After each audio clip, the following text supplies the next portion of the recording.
No one was more surprised than I when the good girl raised at the height of purity culture ends up being a twice divorced single mom by age 32. This sounds like you, I'd love to help. I'm an emotion code practitioner and I help women release trauma from their bodies. All starts with a free consult call that you can schedule at the link in my bio. Left Mass with my ex-husband and my baby, and I feel super triggered. My name's Jessie. I'm a divorced single mom and emotion code practitioner. Spent the last 18 months healing my emotional trauma. Still have moments like this. Typically, I like to come on here very polished with something really thought-provoking and educational to tell you, but today, I'm just going to keep it real. As I was driving to Target, I was just thinking, like, what am I going to do with these thoughts and feelings?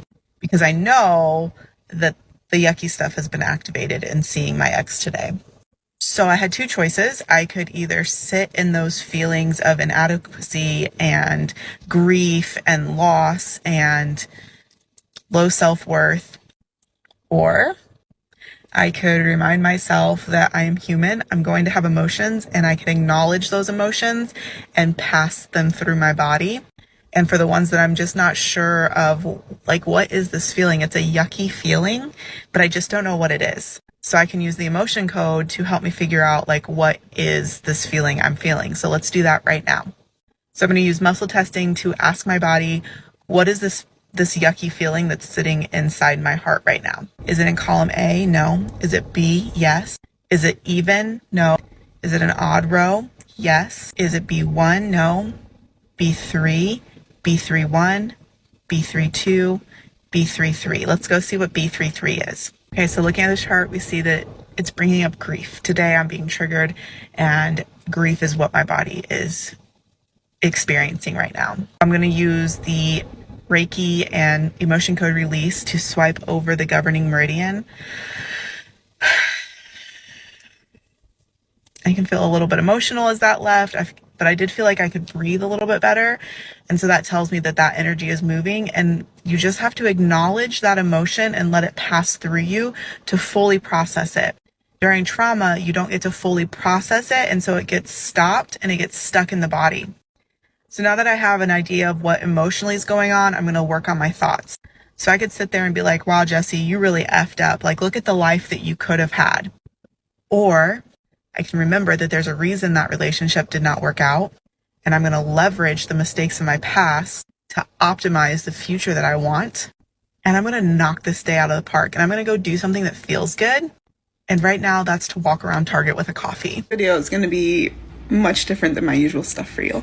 Typically, I like to teach from my scars and not my open, festering wounds, but this one's a little different because this is something that happens a lot when you choose to heal and when you choose growth and yourself over anything else. And I know that my clients go through this. I see them go through this, and it felt really important for you to know that I go through it too.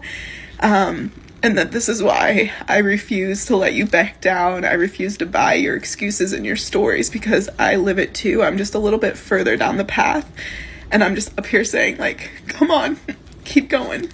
But unfortunately, I'm not immune to it. And what I'm referring to is the bitterness that you can feel in growth. Because there's often a lot of grief, a lot of letting go, and a lot of opportunities for you to choose what you know you need to choose. But now that you're on the path of healing, you are choosing to listen to that voice instead of just ignoring it or rebelling against it.